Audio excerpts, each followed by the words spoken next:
प्रस्तुत छ श्री स्वस्तानी व्रत कथामा आधारित नाटक भाग 15। नाटक रूपान्तर जितेन्द्र महत अभिलाषी। स्वामी, आज एक्लै किन उदास मुद्रामा बसिरहनु भएको? किन? के पर्यो प्रभु? पार्वती, हामी यहाँ ससुरालीमा आएको धेरै दिन भइसक्यो। यतिका दिन म नभएकोले कैलाश शून्य भइरहेको होला। अब यहाँ कति दिन बस्नु होइन? हो स्वामी, अब यहाँ धेरै दिन बस्नु पनि के कारण छ र? कैलाश त शून्य मात्रै के, जगदीश्वर श्री महादेवको अनुपस्थितिले गर्दा चकमन्न भइरहेको होला।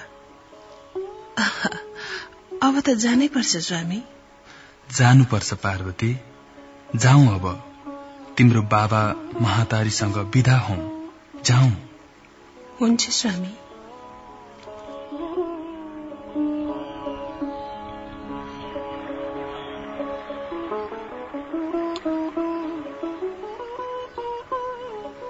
पाल्नुहोस् प्रभु, पाल्नुहोस्। हे जगदीश्वर, यति सबेरै उमा महेशको दर्शन पाएर हामी धन्य भयौं प्रभु, धन्य भयौं। मेनका, के रहेकी? जाऊ, सुनको कमण्डलुमा जल लिएर आओ। जगदीश्वर श्री महादेवको पाउ धोएर जल सेचन गरौं। जाऊ। जो आज्ञा स्वामी, म छिट्टै जल लिएर आइहाल्छु। हे पिता, हामी यहाँ आएको पनि धेरै भइसक्यो। सतीदेवी स्वर्गे भएदेखि कैलाश शून्य छ। अब तपाईबाट आज्ञा पाएदेखि हामी दुवै कैलाश जाने थियौं। हामी आज्ञा माग्न आएका हे पिता। हे त्रैलोक्यनाथ, हे जगदीश्वर, सब देवताका पितामह, आज हजुरका मुखार बिन्दबाट साधारण मानिसले भने जस्तै गरी मलाई मोहले छोपी हे पिता आज्ञा भयो। हे प्रभु, मेरो सबै अज्ञान नाश गरी मलाई ज्ञान दिनुहोस् प्रभु। सधैँ हजुरको भक्तिमा मेरो ध्यान लागिरहोस्, मेरो चित्त लागिरहोस्। हे शंकर, मसँग प्रसन्न हुनुहोस् प्रभु, मसँग प्रसन्न हुनुहोस्। हे स्वामी, मैले पूजाका सामान र जल लिएर आए। अब प्रभुका चरणमा जल चढाएर पूजा गरौं स्वामी। हुन्छ मेनका। हे त्रैलोक्यनाथ, पहिला हजुरहरू यो सिंहासनमा विराजमान हुनुहोस्।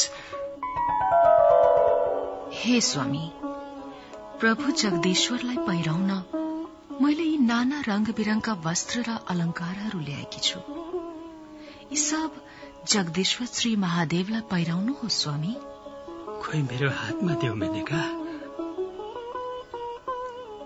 हे भवानी शंकर, जसरी लक्ष्मी र नारायणले समुद्रको घरमा गई बस्दा उनलाई आनन्द भएको थियो, त्यसै गरी आज हजुरहरू दुईजना उमा महेश हाम्रो घरमा विराजमान हुनुभएको देख्न पाउँदा हामीलाई आनन्द भइरहेको छ। हे जगदीश्वर, आफ्ना मायाले संसारमा व्याप्त भइरहेका यस्ता तपाईलाई कोटी कोटी नमस्कार छ। हे जगदीश्वर, समुद्र मन्थन गर्दा कालकूट विष निस्केको थियो, त्यसबाट संसार भस्म हुन लाग्यो। त्यसबेला त्यो भयानक रूपबाट निस्किएको कालकूट विषलाई हजुरले कण्ठमा राखी संसारको रक्षा गर्दा नीलकण्ठ नाम रह्यो। यस्ता हजुरलाई कोटी कोटी नमस्कार छ प्रभु। हे भगवान, हे जगदीश्वर, आफैले सृष्टि गरी आफैले संहार गर्ने यस्ता तपाईलाई कोटी कोटी नमस्कार छ। हे गंगाधर, त्रिपुरासुर दैत्यलाई मार्दा हजुरका सामग्री कस्ता थिए भनी पृथ्वीको रथ, 4 वेदको घोडा, चन्द्र र सूर्य रथका पाङ्ग्रा, ब्रह्मा सारथी, सुमेरु पर्वत धनु, शेषनाग धनुको ताँदो, अनि भगवान विष्णु बाण यस्ता सामग्री तयार गरी दैत्यलाई मार्ने यस्ता हजुरलाई कोटी कोटी प्रणाम छ प्रभु, कोटी कोटी प्रणाम। हे देव देव, ब्रह्मा पनि हजुर, चर अचर पनि हजुर, नारायण पनि हजुर, सत्व रज तम पनि हजुर, मृत्युका मृत्यु र कालका काल पनि हजुर, गुणका गुण पनि हजुर, देवताका देवता र अनाथका नाथ पनि हजुर, विश्वरूप पनि हजुर, आदि अन्त्य नभएका पनि हजुर। सबै प्राणीका हृदयमा बसी पाप पुण्यका साक्षी भइरहेका पनि हजुर। हजुरको महिमा गाउन चतुर्मुख ब्रह्माको पनि तागत छैन, हजार जिब्रा भएको शेषनागको पनि सामर्थ्य छैन। हाम्रो कसरी सामर्थ्य होला प्रभु? हे पर्वतराज, हे हिमालय, तपाईको भक्ति देखेर म अति प्रसन्न भए। सधैँ मेरो भक्तिमा चित्त लगाई आखिरमा कैलाशको बास पाउनुहोला। अब आज्ञा दिनुहोस्, हामी जान्छौं।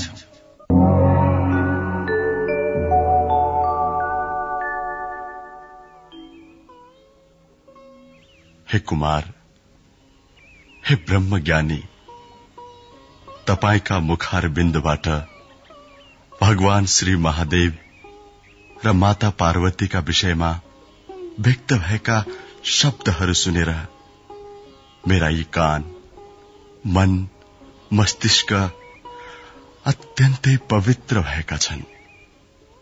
हे कुमार, तपाईका अमृतमय वाणीले अझै पनि प्रभुका विषयमा सुन्ने अभिलाषा छ। हे अगस्त्य मुनि, हे ऋषिवर, अरू के सुन्ने इच्छा छ? सोध्नुहोस्। हे कुमार, हे ज्ञानी, भगवान श्री महादेवले श्री गणेशको टाउको किन छेदन गर्नुभयो? गणेश को थिए? त्यो सुन्ने प्रबल इच्छा जागिरहेको छ। ती सब सुन्न पाए म आफूलाई धन्य सम्झन थिए। आज्ञा होस् कुमार। हे ऋषिवर, हे मुनिश्रेष्ठ, एक दिन पार्वतीले बुकुवा घस्दा निस्केको मैलको मूर्ति बनाई ढोकामा राख्नु भएको थियो। त्यसै बेला श्री महादेव बाहिरबाट आएर भित्र जान लाग्नुभयो। त्यति बेला त्यो मूर्तिले जसले पायो उसले त्यसै भित्र जान पाइन्न भनेर रोकिदियो। त्यस कारणले गर्दा श्री महादेवलाई आफ्नो घर जान लाग्दा पनि रोकेको देखेर रिस उठ्यो अनि त्यस मूर्तिको टाउको काटेर भित्र जानुभयो र पार्वतीलाई भेट्नुभयो। श्री महादेवको अनुहारमा रिस उठेको देखिन्थ्यो। यो अवस्थाका श्री महादेवलाई पाएर माता पार्वती भन्नुहुन्छ,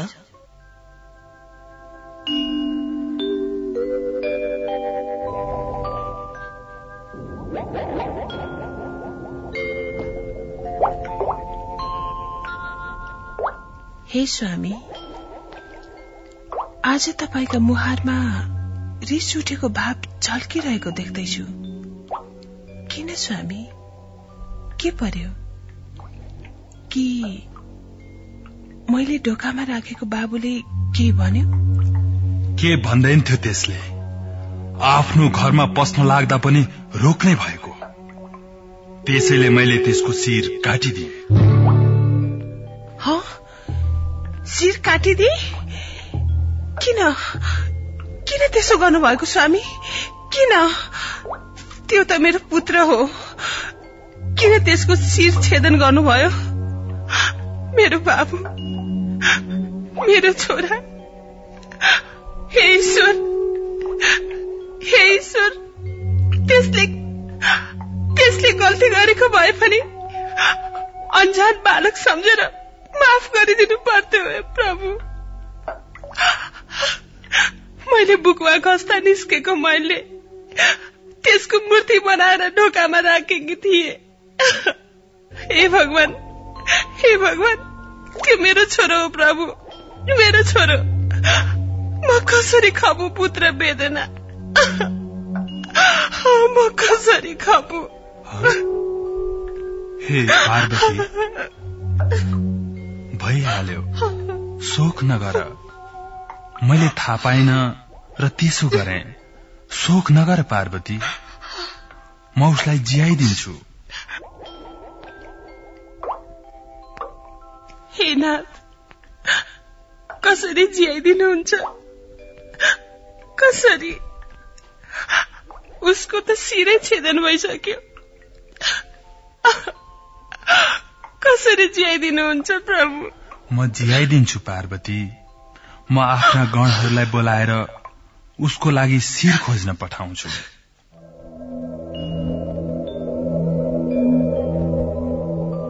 आज्ञा होस् नाथ, हामीलाई कति कामले सम्झना गर्नुभयो।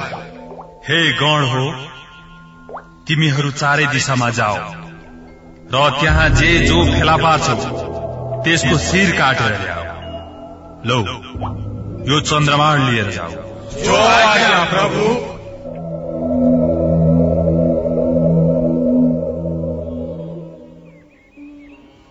हे कुमार, अरु आज्ञा होस्। त्यसपछि के भयो? सुनेर यी कानहरू पवित्र गर्न पाऊ कुमार।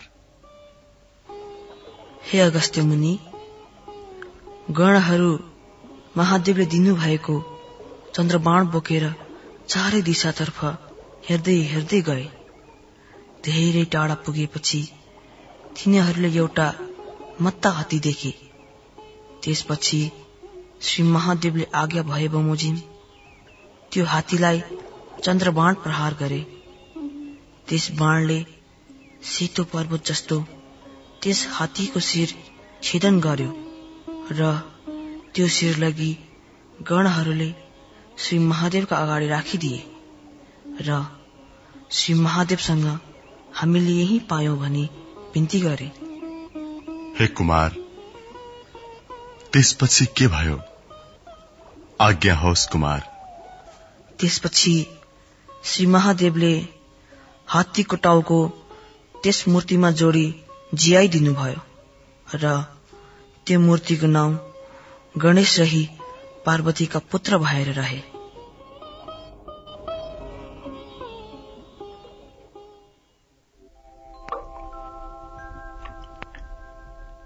हे पार्वती, अब त तिम्रो मन शान्त भयो हैन? भयो नाथ। अब यसको नाम के राख्ने विचार गर्नुभएको छ? पार्वती, यसको नाम गणेश भयो। यिनलाई गणेशको रूपमा सबले पुज्ने छन्। सुन्दै हुनुहुन्थ्यो श्री स्वस्थानी व्रत कथामा आधारित नाटक भाग 15। नाटक रूपान्तर जितेन्द्र महतो अभिलाषी। पात्रहरू दीपक कोइराला, माया गिरी, सुरवीर पण्डित, सुनिता मालाकार, विनोद गिरी, गोपाल ग्यावाली र रेमन श्रेष्ठ। ध्वनि सम्मिश्रण तथा सम्पादन कृष्णराम मुल्मी र श्रीराम रायमाझी। नाटक संयोजन तथा निर्देशन मदन दास श्रेष्ठ।